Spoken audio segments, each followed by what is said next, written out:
So why are you here?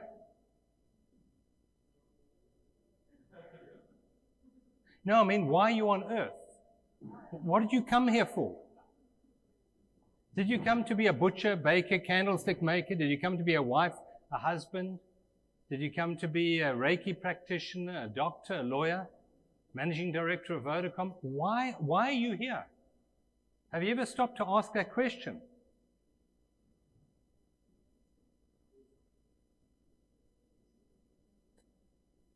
The primary reason that we come to earth is the same for every single one of us. However, we get caught up with our secondary reason for being here. And the secondary reason is to be the plumber and the baker and the butcher and the mother-in-law and the corrupt politician. That's our secondary reason for being here. But our primary reason is to heal. And what does the word heal mean? Anyone know? To make whole. To make whole. To come back to who and what you really are. You fragmented yourself a long, long time ago in a journey of hide and go seek. Anyone played hide and go seek before? What's the fun part of the game? Hiding. And 2 days hiding behind the couch. What's the next fun part of the game? To be found. So you run off and you find the best hiding place in the whole town. When you're a kid, they can't see your legs, so you can stand here and no one finds you. But after a while, you want to be found. Am I right? And that's the cycle we're journeying on at the moment. The cycle of finding ourselves again. And that's why we've come to earth. To become whole again. To become who we really are. Now, in the hiding part, we found a tremendous place to hide. And it's not behind the couch. Where did we find to hide? Anyone want to guess at that? We've hidden in our mind.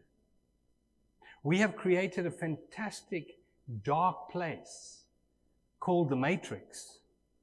And we've hidden ourselves in the Matrix. And the Matrix is an accumulation of the thoughts and the emotions that you have generated over countless experiences. And we tend to take that energy with us, lifetime after lifetime. Maybe you don't believe that you have more than this life. Well, let me tell you that you've already incarnated many times this time around, because none of you tonight, it might come a bit of a shock, are still wearing your 16-year-old meat suit. You incarnated out of that into a 17-year-old one, and then an 18-year-old one, and then a 21-year-old one. You remember that one? And then a 25-year-old one. And although your body has completely changed since the age of 2, you are still in it. Am I right? There's still an aspect of your consciousness that was in your 6-month-old baby and that was in your 10-year-old meat suit and is still here today. Am I right?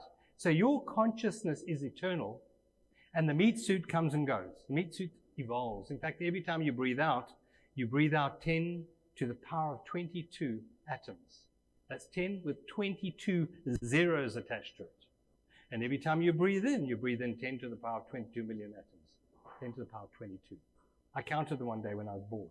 A lot of atoms.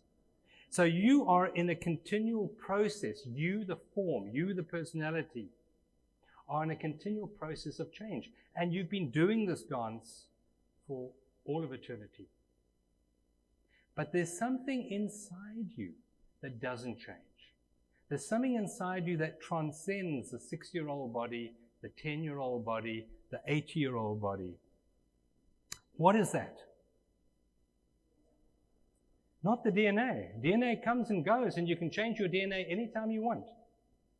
You can change the color of your eyes. You can change the expression of your genes. We know through epigenetics that you're not genetically determined. And you have certain genes this time around, and next time you can have different genes. So it's not your genes that are permanent. It's consciousness itself. It's awareness. It's what's looking through your eyes tonight, right now. Right now, who you really are is looking through the eyes at me standing here talking to you. And that is another label for it. It's being. It's not your being. You see, the mind is a tool of division and separation.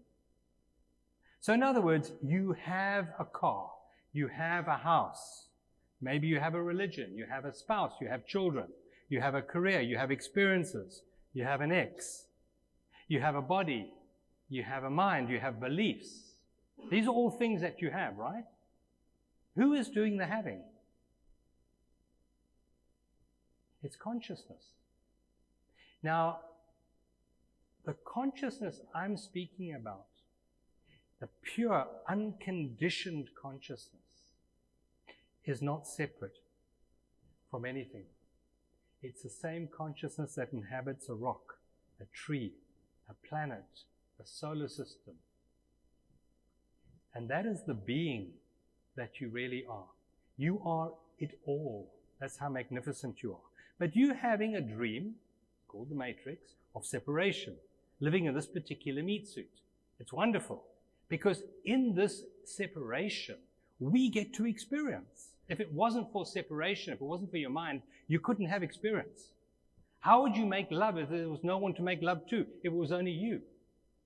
How would you have conflict and war if there was no one else to fight with? And we would be robbed of these experiences. In order to have a relationship, there's got to be you and there's got to be someone else. Am I right? And you think of the richness that relationship has given us just this time around. So it's wonderful to have this separateness. This is a wonderful cinema that we've gone into, of separateness.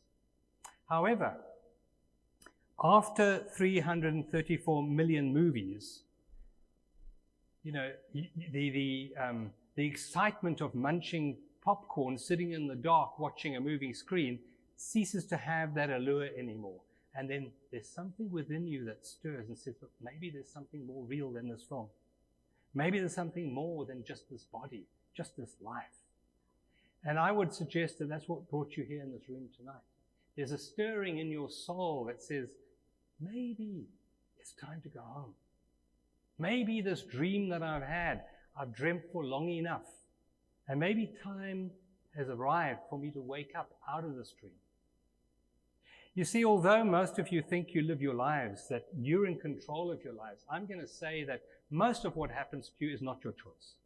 In fact, I know in my life the major things that have happened to me have not been my choice at all. But one thing is your choice, and that is where you place your attention, where you place your awareness, and the attitude as you go through life's experiences. That's what creates the movie for you, is your experience. And I would suggest that you didn't even choose to be here tonight. I would suggest that your soul chose to be here tonight. And there were subconscious thoughts that were given to you to say, 8 o'clock club, let's go and have a listen tonight. And you were guided here. You were guided because of an inner yearning for something more. I don't know if any of you in this room have ever had pain, ever had suffering. None of you? You can go. This talk tonight is for those who have had pain and have had suffering and have, at a deep soul level, said enough's enough. I want to transcend this pain, this suffering. There has to be something beyond this. But we have forgotten who we are. We have forgotten our own magnificence. And for most people, maybe not the people in the room, but for most people on the planet today, they look for this fulfillment on the outside. They look for this sense of being better in what they have and what they do and what they accomplish and what other people think of them. Generally, people are looking to find themselves in the world of form, not realizing that the being that this gentleman spoke about, which is your true essence, is not a somethingness. It's formless. It has no form. And so what we are doing in seeking to fulfill ourselves in the world of form is we have been moving further and further and further away from who and what we really are. And we have got lost in mind. You see, I believe that we created mind to experience as we have experienced, but we were never meant to lose ourselves in mind.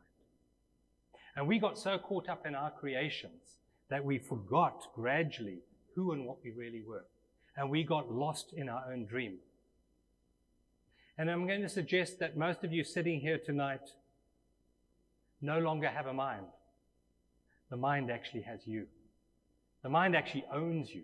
In fact, most of you probably have no awareness of who you are outside of this chattering mind, this judgmental, preferential mind. Am I right? I mean, I've met a few really insane people in my life that go to bed at night and 1 o'clock in the morning, the mind is still going. I don't know if you know anyone like that. But some people are like that. I mean, you know, at 1 o'clock in the morning, there is nothing to fix. There's nothing to do.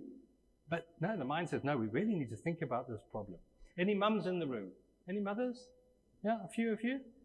Now, one of the most important functions of a mother is to worry about their children. Am I right?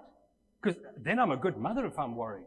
Well, has worrying ever sorted anything out? Has worrying made your children happier? Has worrying made your children safer? Not at all. So why do you do it? Because it gives you a sense of self. It gives you a sense of identity. You know, I'm worrying. That must make me something, surely, because it must make me a good mother. And so we're continually looking for ourselves in mind, in the structures of mind, in the world of things. Now, we know at a deep level that we're not that, don't we? All of us in the room know we're not that. But we are too scared to let go of that. We are terrified of discovering that we are nothing. Because nothing terrifies the mind more than nothing. If someone walks up to you and says, you know, you're nothing. I mean, it's a terrible insult, isn't it? If you say to them, yeah, it's wonderful, isn't it? You'll confuse them totally. You see, you are no thing. Being is no thingness. Life is no thingness. But because we don't honor that no thingness, we only honor the form, we suffer. Because form is all about change, is it not? Have you ever met any form that doesn't change? Form is always in the process. Even a granite rock is in the process of transformation. And all form comes and all form goes. And that scares the mind. And the mind clings to form, saying it shouldn't change. It actually wants change, but it actually fears change at the same time. Am I right? And that is the root cause of pain and suffering. It's clinging to that which is changing, thinking it shouldn't. And yet deep inside your mind, you know that is going to go. You know you're going to die, the you that you know yourself to be. And that fear, the fear of death, underlies all anxiety, all anger, all depression, all resentment, and all grief. It's the fear of your own mortality. But in truth, you are immortal. But the part of you you know yourself to be, the mind, the body, the accomplishments, the possessions, the relationships, the roles, that is all subject to death. And if you only know yourself through that world, you will continually be haunted by this anxiety and by this fear. Only when you start to realize who and what you really are can you let go of that suffering. How do we do that? How do we let go of our mind? So 21 years ago, I started the company I have now. It's called Mind Enhancement Systems. Because I'd done a mind power course. And I was so enamored with the way I could use my mind to accomplish things. It was fantastic. And I wanted to teach this in the world. And then about 2 years later, 2001, I was given a book to read. In fact, I have a book on the table over there. Not my book, you'll never get that out of my hands, but another one, another copy of it. It's called The Power of Now. And I started reading that book, and on page 3 or 4, he says, well, the only problem you have is the mind. The author of that book is Eckhart Tolle. And I said, Mr. Tolle, no, you're wrong. It's not that the mind's a problem. It's just that you need to expand it a bit, enhance it a bit, make it work a bit better. And the more I read into that book, I realized he was telling the truth, that in fact the only problem I'd ever had was my mind. And the mind didn't need enhancing. It was big enough already. I had a big ego. What the mind needed to do was to become my servant. And that is what I have worked on for the last 21 years. Taming the mind. So that now I can pick it up and use it, but it doesn't use me anymore. It doesn't use me. I don't live in fear and anxiety anymore. I don't worry, which confuses my partner, Michelle. You ought to be worrying.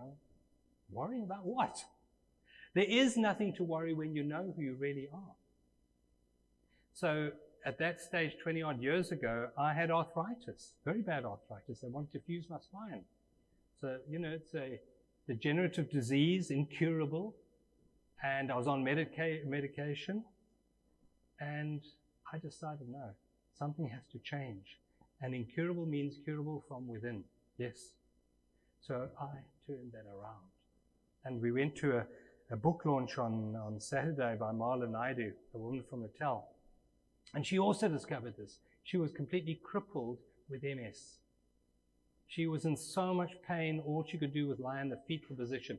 They were giving her anesthetic straight into her brain. That's how much pain she was in. Not only did she have MS, but she also had fibromyalgia.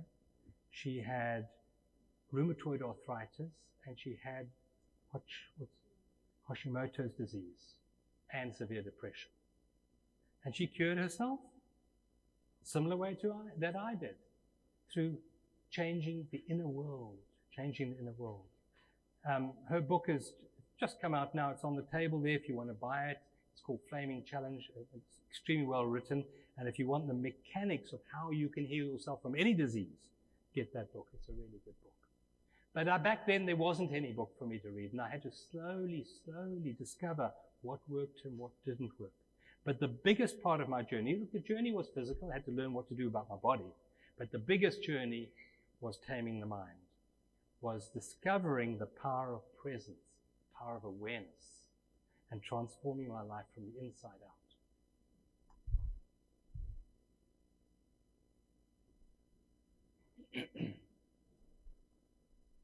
Here's a slide from Mr. Tolle, author of Power of Now. Many people who are going through the early stages of awakening process no longer certain of what their outer purpose is. What drives the world no longer drives them. Seeing the madness of our civilization so clearly, they feel somewhat alienated from the culture around them. Some feel that they inhabit a no man's land between two worlds. They are no longer run by the ego, yet the arising awareness has not yet become fully integrated into their lives. Inner and outer purpose has not yet merged. Does that gel with anyone in the room? I think this is a state that many people find themselves in at the moment.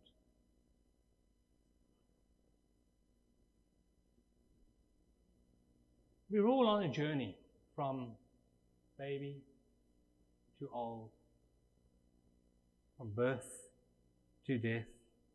And many people seem in a tremendous rush to get somewhere. You meet people, they're very stressed, and it's all about going somewhere. It's going to the future, am I right? The future seems to have something that really pulls people along. I don't know why people are in such a hurry to get there, because it's not such a pretty ending, is it? And that is normal. But normal is mad. Can you see there? You're right. We race through life, hoping to get something more meaningful in the future, something of more value in the future. I lived my life for the first 30 years that way. I thought I have to become someone by the time I'm 30. I have to be a director. I don't know why. Director of a company. So yeah, worked very hard, more than anyone else, and by the time I was 30, I was this director of this company. And then, was I happy? No, I was more fearful, more anxious than ever before, because I thought, well, I don't really know what I'm doing, and what happens if someone discovers that I don't know what I'm doing? And so we're always rushing to the future. We're scared of the present moment. It's like a continual race. Does anyone know what I'm talking about? It's always about more, is it not? More. I have to have more time. More knowledge, maybe. That's maybe why some of you came here, to get some more information. And we're always rushing. Is this normal? Is it normal to be anxious, to be depressed? Well, in America, a few years ago, I saw figures, 43 million prescriptions of Prozac. 43 million prescriptions of one drug. And that was about 6 years ago. Is that normal? Is that how you want to live your lives? You have to ask yourself a question.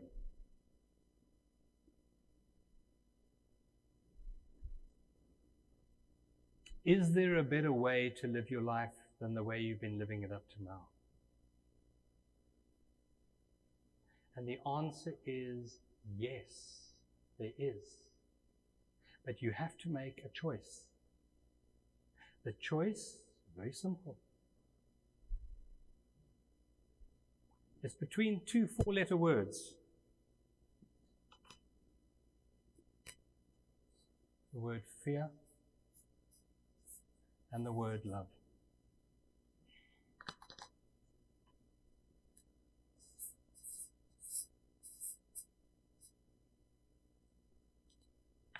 We've heard that before, haven't we? Fear and love. Fear is an acronym for false evidence appearing real. I am what I do, I am what I have, and I am what other people think of me. That's fear.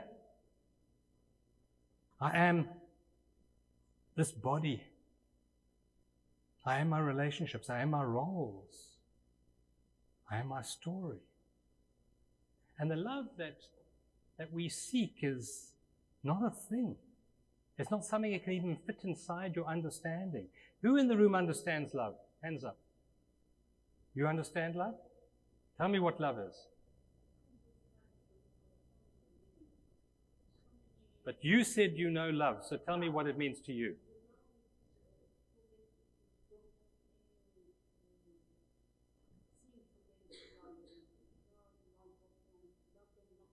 You're telling me what love isn't. Love isn't judgment, is it?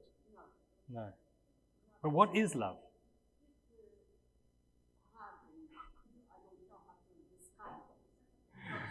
That is the truth. You see, everything you can describe, you can put inside your head, can't you? Because it is a somethingness. It has form. It has shape.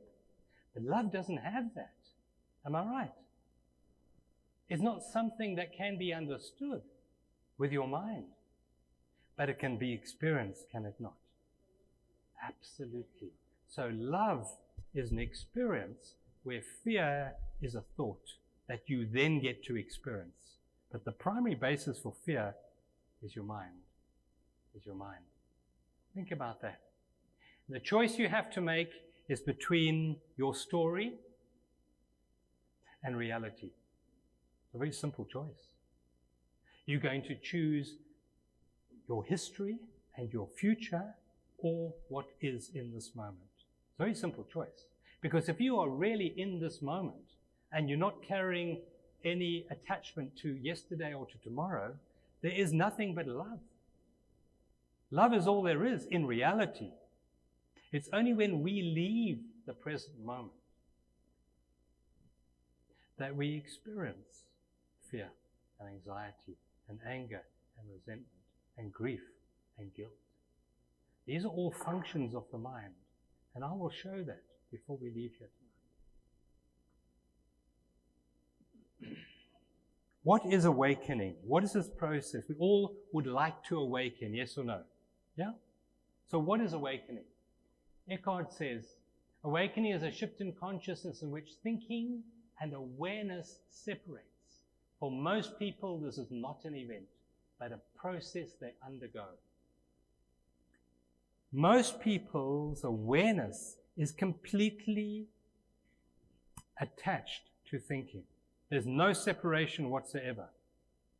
Down the road here, we have a place called Falkenberg, right? Anyone been inside there? It's full of mad people.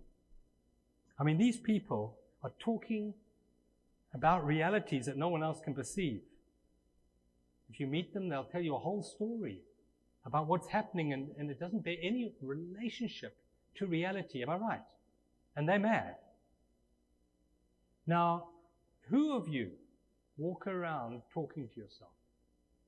No one in this room, hopefully. Who of you has at least 2 or 3 people living inside here?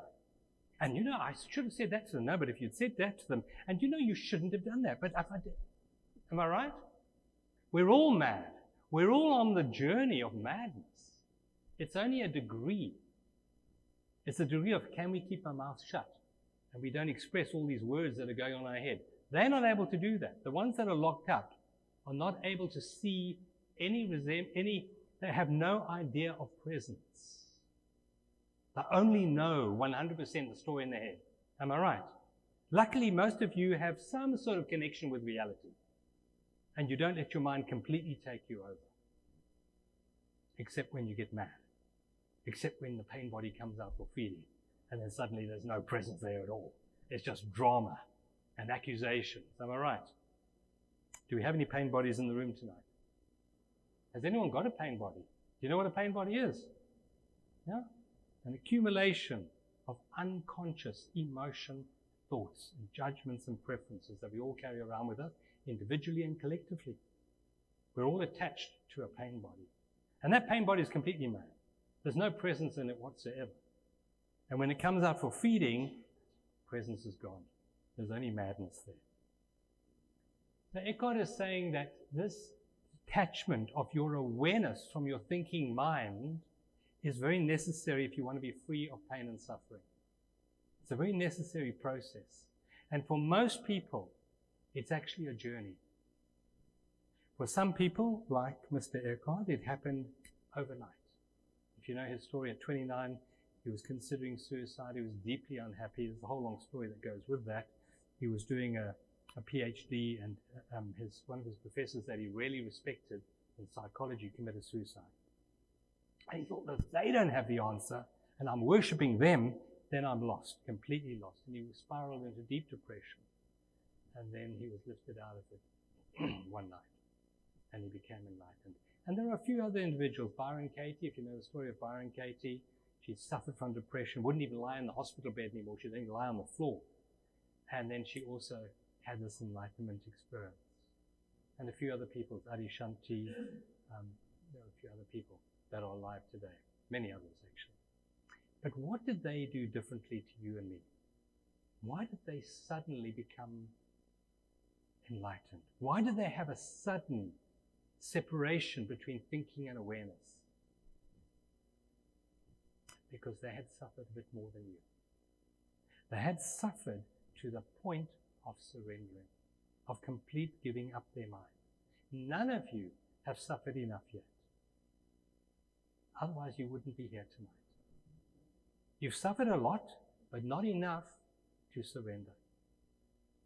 And the separation happens when you surrender. Surrender to what? What are you surrendering to? Are you surrendering what your mother did to you when you were 10 years old or 5 years old? Are you surrendering to the corrupt government? Are you surrendering to who knows what? No. You're just surrendering to just this moment.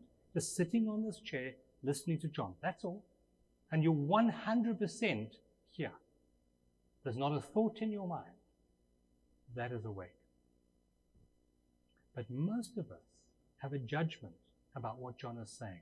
You have a judgment about the chairs. You know, for this money, they could have given me a lazy boy, and they could have at least offered me a cup of tea when I walked in the door. And I hope this talk's going to get a bit more interesting because I'm falling asleep here. And that's the mind. Continually going, judging. Until you suffer enough to completely surrender your mind. No one becomes enlightened as a direct result of pain and suffering. No one does. But everyone becomes enlightened through the process of surrender. And generally, pain and suffering leads you to the door of surrender. But you don't have to go through pain and suffering to get there. In the Christian terminology, that's called the way of the cross. If you know that, the way of the cross, through pain and suffering. But you don't have to do that. That's the old way. The new way is you can actually give up now. You can give up moment to moment. The Course in Miracles, if you know that book, says forgive each moment as it occurs. Let it go. Don't hold on to it. Let it go.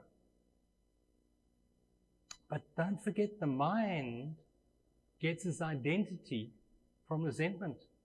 The mind gets its identity from judgment. And so never ask the mind to surrender, because the mind will never give up. Never. You have to do it, not your mind. And when you only know yourself as the mind, it's impossible to give up, because the mind will not do it. The mind would rather give you arthritis or cancer or MS than give up. The mind would rather kill you than surrender. This separation of awareness from thinking is the journey of awakening. And the good news is that we're now in a cycle where the universal consciousness is now assisting us in this process. You know, in spring, particularly in the Western Cape, the flowers come out. You know, we go out to Paternoster and we see all these beautiful flowers. It's wonderful. You go there now and they're not out. Why? Because it's not the time to flower. Spring is the time to flower. And we, in a big cosmic cycle, are in the season of awakening. That's the good news.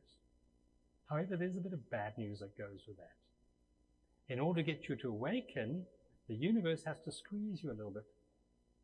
It has to make the form a little bit uncomfortable for you, because it's easier to wake up from a nightmare than a comfortable dream. Yes or no? If you're lying there and you're having this wonderful dream, there's no incentive to wake up. So the universe will give you a lot of challenges, both individually and collectively, to make us say there has to be a better way. And I would greet every single adversity that you're currently experiencing in your life, every challenge that you have, with a sense of gratitude, because that adversity is the squeezing hand of the universe. And out of that, you can discover who you are. A few years ago, my partner died of cancer. And that has to be one of the hardest things to go through, is the death of a loved one. From diagnosed to death was 3 weeks. It was a sudden death, which is beautiful and wonderful because she didn't suffer, didn't have any medication, nothing like that. It was wonderful. However, you realize that when someone dies, your fabric that you've attached yourself to is torn. And even though I'd done so much work, there was still an attachment to the story. But there's a wonderful gift in that. Leonard Cohen says, the cracks that let the light in. And when something challenges you in life, there is a crack. And if you're prepared to surrender into that crack, you find the release, the freedom. And one of the things I'm writing at the moment is a book on grief. And it's called 15 Seconds, because that's all it takes to heal grief, to heal about a way of grief. Now, your mind will start up later and come back, and you'll grieve and feel the pain again. But it only takes 15 seconds to clear the mind and to enter a state of bliss and peace and even joy. At the time, I wrote a few pieces, and hospice picked them up, and they've incorporated that in their teaching, because that was my direct experience. And I had a choice. You can suffer, or you can be here. That's the choice. I can be in reality, or I can be in the story in my head. So even in life's greatest adversity, there's the opportunity for surrender. Most of us resist death, the death of the loved ones around us and the death of ourselves, because, you know, we all know we're these spiritual beings with a human body, or a meat suit, as I say. We all know that. Am I right? Until you go to the doctor and get diagnosed with a terminal illness, and then you suddenly find, oh, no, I'm really attached to this body. I don't want to let it go. And fear, overwhelming fear, is your first response to a diagnosis like that. It always is, because we are attached. And only as we start to dissolve that attachment can we find the freedom, the peace, and the love that we're looking for. And for most of us, this is a journey, not an event. It's a journey, a gradual journey of surrendering. We surrender a little bit, and then we get attached a little bit. And then we suffer a little bit. And then we surrender a little bit. And then we get attached again and suffer again. Am I right? But because it is the season of awakening, we've been given a lot of support and a lot of help in this releasing process. Where before, maybe you had to go to a monastery for 30 years, and maybe you had to wear nails in your shoes and flagellate yourself and all of that to actually release. You don't have to do that today. It's a much simpler process today. The awakening is the awakening to what and who you really are, which is love. This is the journey that we're on. Not the love of attachment. For most people, love has some sort of sense of I, mine, me. Am I right? Love has none of that. This is the love that passes all human understanding. This is the love that your heart yearns for. This is the unconditional love. Not the conditional love, but the unconditional love. We don't yearn to be loved conditionally, do we? Provided we bring home the food and clean the house and be a good girl or be a good boy, then we're going to deserve love. That's not the type of love we want, is it? We want this unconditional love. And that comes from realizing who and what you really are at the deepest level. And it can't be given to you. It can only be realized. You cannot receive love, and you cannot give love. Because it's not a thing. You can only give things. You can only receive things. Love is an opening in your awareness to what is already here. That is love. There was a book written a number of years ago by Marianne Williamson, Return to Love. That's our journey, return to love. So the awakening journey is a return to love. When Nelson Mandela was in jail, if you think of him when he went into jail, he was a very angry man. A very angry man against an unjust system. And if you want to know how angry he was, look at who he married. She reflected that anger. But however, in jail, something changed, didn't it? And the man that emerged from jail 26 years later wasn't the man that went in. When he was interviewed by Oprah, and that episode was never broadcast in South Africa, she asked him, but what changed you from that angry freedom fighter into a statesman? He said 26 years. But what really shifted him was that book. He read that book in jail toward the end. And when he was released from jail, and a couple of hours later, 2 hours later, he was on the Grand Parade in Cape Town, he quoted twice from that book. That's the impact it had made on him. And he knew that if he left with his resentment, it was going to poison him and poison South Africa. Now, I'm not saying he was a totally transformed man. He still had certain baggages which he had to work through. He wasn't a saint at all, but he was definitely on the journey of awakening. And he'd made huge strides during those 26 years to realize who he really was. And thank goodness for that awakening within him, because I don't think we would have made it through the way we did make it through without that bloodshed that had been so threatened at the time. As one person awakens, we influence a huge number of people around us. So this journey of awakening isn't a selfish thing to do. It's something you can do for your brother. It's something you can do for mankind. We're so wanting to, put carbon taxes on CO2 emissions and things like that. This is the real work, not that. This will transform the planet. Mother Earth is suffering through our unconsciousness.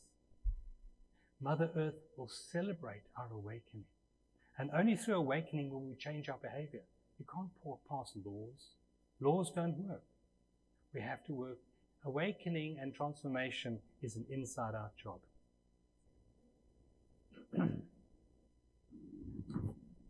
And this journey is a journey into this beautiful, wonderful emptiness of true being. And in there you find peace. Isn't peace something you yearn for? Yes or no? Why can't you be at peace now, by the way? Well, look at the government, I mean, for a start. Look at the roads and the potholes. Look at the economy. And look at my mother-in-law. Oh my God, there's no ways I can be at peace. Am I right? Look at Trump in America. I mean, there's no ways I can be at peace. So when can you be at peace? When is the only time and the only place you can be at peace? In the here and now. In the here and now. And the only thing you have to do to let go of, to find that peace that passes all human understanding, is by releasing your attachment to your thoughts. Because Trump is not the problem. It's your thoughts about Trump that's the problem. Your mother-in-law is not the real problem. It's your thoughts about the mother-in-law that's the problem. It's not the government that's the problem. It's your thoughts about the government that's the problem. It's not the starving children that are the problem. It's your thoughts about the starving children that rob you of peace. It's your thoughts that rob you of the knowledge of where you are always and who you are forever.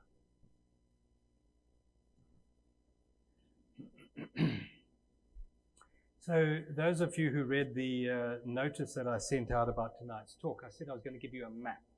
Anyone read that? Did anyone come here to get this treasure map? Yeah? And on this treasure map, X marks a spot. Not really. It was the only graphic I could find. So what is this map that we can use to walk the journey deeper and deeper into love? What is this map? So we all live our lives through certain belief patterns, do we not? And the reason we have those belief patterns is because we believe they're true and real. Am I right? Who here has a false belief? Hands up, all those who have false beliefs. All your hands should be up, actually. We believe our beliefs to be true because we've attached ourselves to them. No belief is true. No map is true, because a map is a representation of something. Am I right?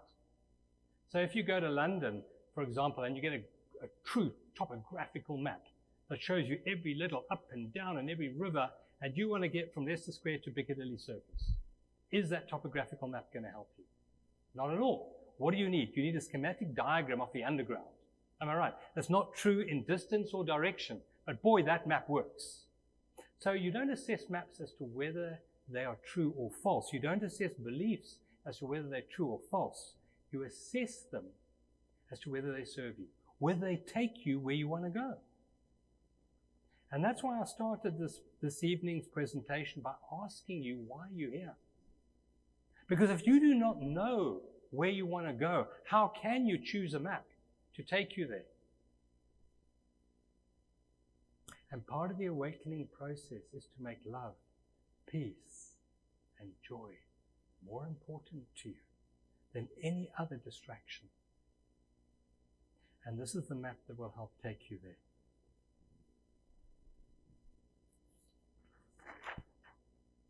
How are we doing time-wise?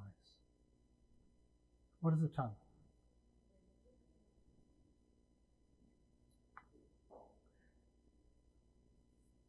So we are born in a certain place and a certain time. And Michelle, my partner, she's part of the new business we have, which is coaching and counseling people into awakening. But she's also an astrologer. And she will tell you that this little dot over here determines a lot of what you're going to experience in your life. It's amazing. It's actually scary of how much of your life is already evident in the moment, the place, the time that you're born. And so we're born at a certain time in a certain place, and we race off to go and get to this place over here, which is when we shuttle off our mortal coil. Am I right? And most of us are on this dash, as I said earlier, rushing to the future, because there's something over here that is really worthwhile rushing for. It's like that carrot at the end of the stick. And it's a 4-letter word. What are we all rushing for? The 4-letter word? That's not what you think. It's hope. Hope keeps us running to the future, am I right? So tonight, maybe we are situated, let's draw a sort of different color. Maybe we're situated somewhere in the middle here. I'm not an artist, and that's something else Michelle is, by the way. She's a process art facilitator. I'm not an artist, I just draw a stick figure. So here we are tonight. And as we sit here tonight, some of us are mad. Yes, some of us are mad in that we have a big bubble coming out of our head that becomes more real than reality. And this bubble is called the past. It's based on our memory. It's our story. Am I right? It's our history. And then we have another bubble coming out of our head this side. And this is our future, where we hope things are going to get better. Am I right? And this is based on the brain's, the left hemisphere particularly, brain's ability to anticipate. So while we're sitting here tonight, some of our awareness is occupied in this bubble, is it not, as I speak? And some of our awareness is occupied in this bubble. When's John going to get to the exciting part? Are they going to serve us tea and coffee after tonight? We want to know these things. I mean, they're really important. And so as we sit here, very little of our attention is in reality, and most of it is occupied by a story. And that story is the matrix. Based in time. Time, mind. The matrix depends on time and mind. You can't have time without mind, and mind without time. Take time away, there's no mind. Take mind away, there's no time. Time is a function of mind. And this whole matrix, it's like the sign of infinity. Can you see that? Like Siem Dalan or whatever. Goes on and on and on. What are the soap operas that you all watch? They go on and on and on. Yeah, the players come and the players go, and people get old and die, and then they come back from the dead and they marry their cousin. I've watched a few episodes on TV. I know what happens. But this whole matrix here is not real. But it appears real. It's false evidence appearing real. And that rules this matrix. I am what I do. I am what I have. I am what I've accomplished. I am my education. I am my religion. I am my race. I am my gender. Am I right? I am these roles that I play. I am the daughter. I am the mother. I am the father. I am the bad person. Oh, I'm the good person. These are all the roles that we play. They're all tied up in here. My PhD. Oh, it's so important. I hope I'm going to get it. And so this is normal. Running on this timeline is normal, and normal is mad. It's insane. Because what I said earlier, where is sanity? Sanity is presence, is it not? Sanity is when your focus is coming through your prefrontal lobe of the brain. When this lights up, you're here. When this lights up, you're not here. You're processing information away from reality. Reality is here in the present moment, but most of us spend most of our lives in the matrix. Now, this matrix is made up of bricks. We get 60,000 of them every day. Well, between 40 and 70,000 bricks a day. So on average, 60,000. And these bricks, these 60,000 bricks, are our thoughts. Like the atoms I breathe out every moment, I counted them one day when I was bored. 60,000 thoughts. And when you wake up, for the first millisecond, there's no matrix, is there? You don't even know your name. You know your gender. You don't know your age. And then suddenly you remember, oh, yes, oh, no. Am I right? That's how we start our day. As we sort of start building the matrix again, we're in the state of bliss. It's wonderful. Particularly if you've taken cannabis oil. You really feel good. And then the story comes back. And the sad thing about this, although these bricks can be used to build anything you want today, the sad thing is that 95% of these bricks that you used yesterday will be regurgitated and used again today, and they are repetitive and redundant. As I said earlier, those who think they're a good mother because they worry about their children, you're just regurgitating thoughts over and over and over again. They're for no purpose. You're not going to sort any situation out. 5% of your thoughts are constructive. You need to plan something. You need to work something out. Fine, 5%. 95% repetitive nonsense made up by the brain to give you an identity, to give you a sense of self-worth maybe, but to give you a sense of self. And what self is that you're constructing in the matrix? Wayne Dyer's definition of this self, he says, is edging God out. Edging God out. That's a self that gets created by this matrix. Winston Churchill's definition of this part of the journey, Winston Churchill said, this part of the journey is made up of one damn thing after another. That was his definition of history. One damn thing after another. Now, the truth is that your thoughts create your future. And if 95% of your thoughts are repetitive and redundant, guess what you're going to carry on making over here? One damn thing after another. It's going to show up in your life. So a lot of people in the past have changed very little in life. They're born into a certain consciousness and they leave with very little change in a lifetime. It's very sad. But we are now blessed with an opening to completely shift our consciousness. This is normal and this is insane. This is the normal human journey.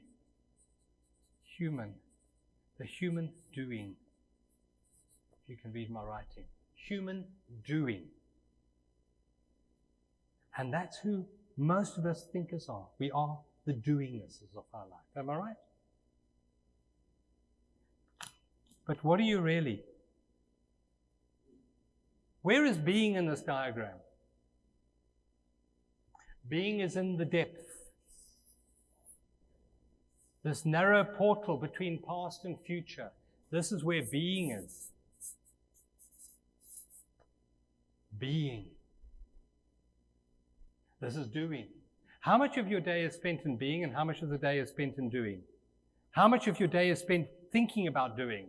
Thinking what you did yesterday and what you're going to do tomorrow?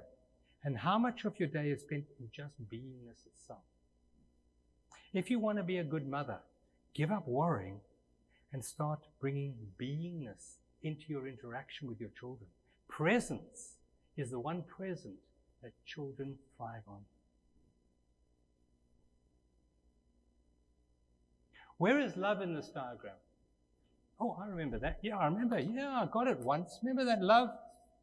Oh no, it turned to hate. Everything in the matrix is dualistic in nature. Everything in the matrix has an up and a down. Everything has a positive and a negative. You cannot have a one-sided thought. Every thought is polarized. The mind is polarized. The mind polarizes everything into positives and negatives. You see, this journey is actually that. Now, have you ever seen a mountain without a valley? Have you ever seen a valley without a mountain? Can you have an up without a down? Now, what we hope for is that over here somewhere we're just going to have mountains. That's what we're just going to have, this lovely ups, all these positiveness, and we'll get rid of all the negatives. Am I right? You know, if we go to the right church and we find the right religion and pay the right amount of money, we'll find a place over here that's just positives. Am I right? And that's a nonsense story because this is dualistic in nature. Being, on the other hand, is neither positive or negative. It has no polarity. It's just an isness. Those of you who want to join a church, a very good church, I'm going to start a church of business. Anyone can join this provided you pay me 10% of your earnings. Come along. Isness is being.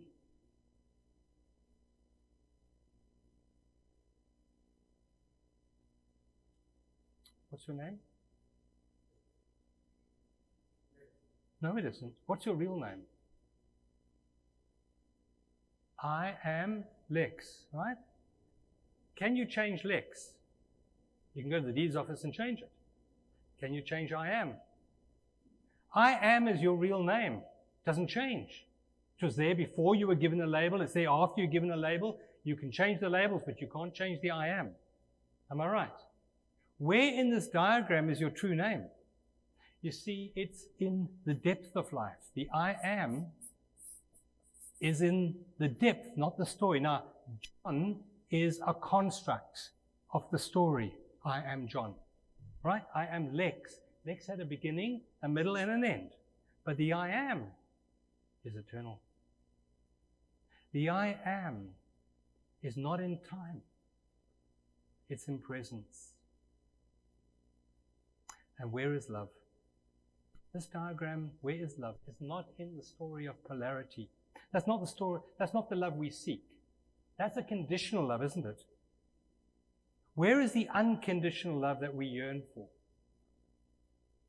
Well, in this diagram, where's your heart? If you have a look in the diagram, there's your body, and your heart is about here, is it not? Your heart is in the vertical plane. Your heart forms 2 weeks before the brain. Your heart is always in the present moment. There's way more information going from your heart to your brain than from your brain to your heart. Your heart is the seat of consciousness in your body. They've done tests on ballerinas and gymnasts, and they find that the brain cannot control their movements, that it comes from an impulse, a field from the heart, because they measure how fast the electrical signals go from the brain to the body. They find it way too slow to orchestrate that. Sportsmen call it being in the zone. When you're operating from awareness, it's called being in the zone. It's a far superior way of being. Einstein said thinking had very little to do on the path to discovery. It came from intuitive awareness, he said, which was a sacred gift. That's the sacred gift, and that is our story. This is our creation, and this is the divine. And we've made our creation more important than the divine, and that's why we suffer. We suffer because we make the story more important than life itself. Where is life in this diagram? Well, your mind will say, yeah, it was over there. I had a life and I'm going. No. Life itself is always here and now. Life is not past. Life is not future. Life animates your body now, does it not? It beats your heart now. You can wiggle your toes, yes? Wiggle your ears? That's a bit more difficult. But it is life doing that, is it not? You can breathe. The blood is being transported from your lungs to your cells. Life is always now, because life and I am and being is one and the same. You are life. You do not have a life. You cannot lose your life. You might lose your body, you might lose your car, but you cannot lose life, because you are life. You're it. Don't try and understand what I'm saying with your mind. Your mind cannot comprehend what I'm saying. When I was 5 years old, I apparently died, and I was in hospital in Zimbabwe, and my mother prayed and prayed to the angels, and suddenly I came back alive again. I don't have any memory of that. I didn't see any bright lights or anything. But I do know that from that age of 5, I was asking my mother these big questions about the nature of God and who I am and the universe. And I remember my sister had gone off to school. I hadn't started school yet, and she was a dressmaker. She was making something there in the dining room. And I was asking her these big questions, and she said, John, you can't pour the whole ocean into a thimble. You can't put all this information inside your brain. It doesn't work. It doesn't go. And to realize that you can't put the infinite into the finite. So this is not something to be understood, but it's what this lady said about love. Love is not to be understood. It's to be experienced. Life is to be experienced. Your beingness is to be experienced, not understood. And this is the peace that passes all human understanding. Not sorting out your story. I saw a bumper sticker that said, I finally sorted out my story, but I still died anyway. It's not about this. It's about this. And this is always here. It never moves anywhere. It's like the light shining through a movie at the back of the cinema. The movie carries on going past the light. The light never moves. You are the light of awareness, the light of consciousness, the light of love. You never move. You're always here and always now. What time is it?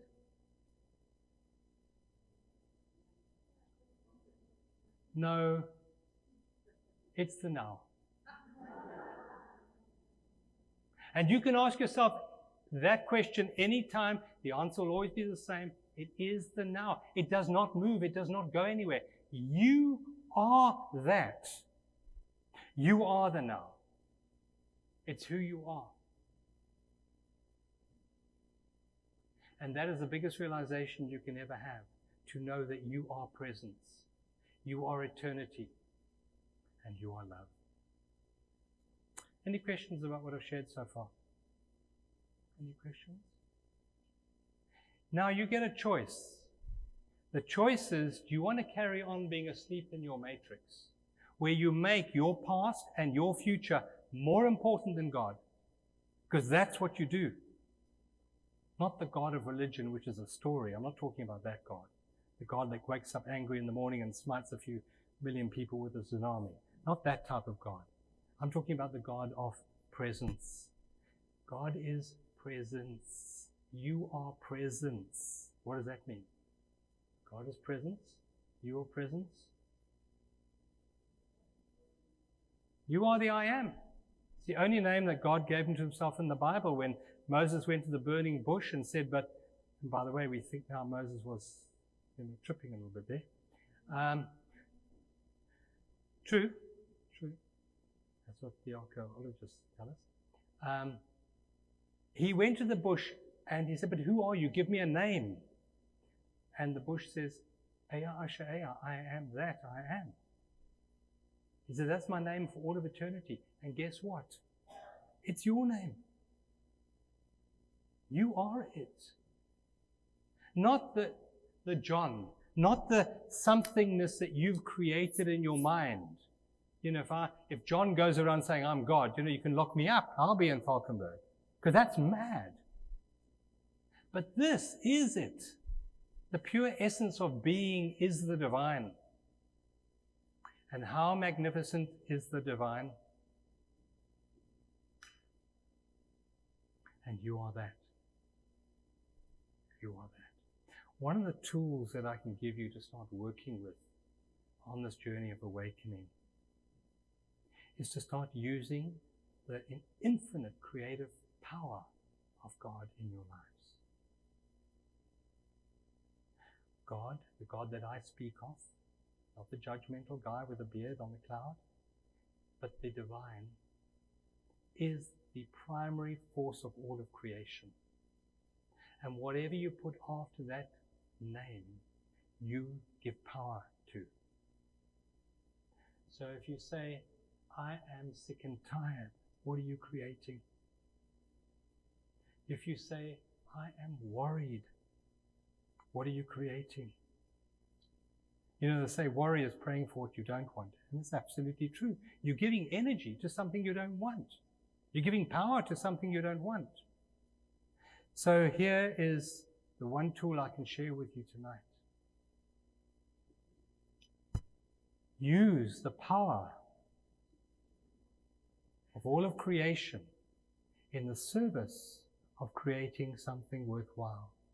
So if you're sick, I am healthy. If you are financially challenged, you say, I am abundant. There's another guy, a guy who comes to Cape Town occasionally. I know him quite well, John D. Martini. He comes and gives talks, and he talked about, at the age of 8, being told he would never read or write or amount to anything, and he always cries when he tells the story, if you've seen him. And at the age of 14, he was dropped off on the highway with a surfboard. His parents didn't want him anymore. So he went off to California and surfed. And at 17, he overdosed on some drugs. And he was brought back to life by a guy called Paul Bragg. And Paul Bragg said to him, I want you to say this affirmation every single day of your life. Now, John was dyslexic. He couldn't read or write. And Paul Bragg gave him an affirmation that said, I am a genius and I apply my wisdom. John today is a genius. If you've met John, I mean, he reads about 2.5 books a day, 100% recall. Day. He was asked to talk to the Cancer Association in America. He quickly read 86 books on the subject. You read 86 books on a subject, you're world authority. That is a genius, but he wasn't a genius. But he added that intention to the name of the Creator. Muhammad Ali was not a very good boxer at all.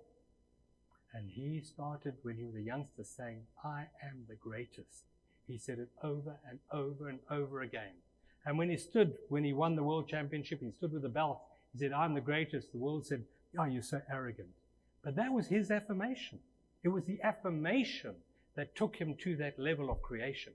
So tonight, make a commitment to, instead of using your mind in a negative, repetitive, destructive way, to start using it positively. And if I can give you a suggestion, here's a powerful affirmation that you can start working with from today onwards. I am magnificent. Now, when you start saying that affirmation, it might not be true. The evidence might point in the opposite direction. Muhammad Ali was not the greatest when he started saying that. John DeMartini couldn't even read when he started saying that affirmation. So you might have no awareness of your magnificence. I know you are magnificent. I can see it, but you can't see it. But if you start saying that affirmation hundreds of times, at least, Louise Hay said at least 200 times a day, you will make a positive impact in your matrix. And you will start to create different experiences in the future. I am magnificent. Anyone in the room wants some more love? Who wants some more love? Come see me afterwards. We all yearn for a bit more love, don't we? It's who you are, but we don't know it. So how about this lovely affirmation? I am in love. How about that one? We know that when we're in love, our immune system goes up, our intelligence goes up, the world out there gets a lot rosier, doesn't it? When we're in love. Who would like to live their lives in love? Well, you are in it already. You're just not aware of it. So, let's just try this. Let's embarrass ourselves by saying our real name and then in love. We're going to say, I am in love on the count of 3. 1, 2, 3. I am in love. But strange, wasn't it? Eh? With what? You're not with anything. You're just in it. So you can imagine there's a wonderful ocean above you of love. An infinite ocean. And you're the tap. All you have to do is become open and love flows through you. A tap does not create water, does it? What does a tap do? It opens and the water flows. As you open, love flows through you. It's not something you can do. It's not a doingness at all. It's not a doing. Love comes through the portal of being. Count of 3 again. 1, 2, 3. I am in love. Let's try that one last time. But this time really mean it. 1, 2, 3. I am in love. And as you start to make that real for yourself, so your immune system increases, your intelligence increases, your problem-solving ability improves. There's a wonderful, wonderful gifts waiting for you as you start to align your awareness away from fear and into love. That's the journey of awakening.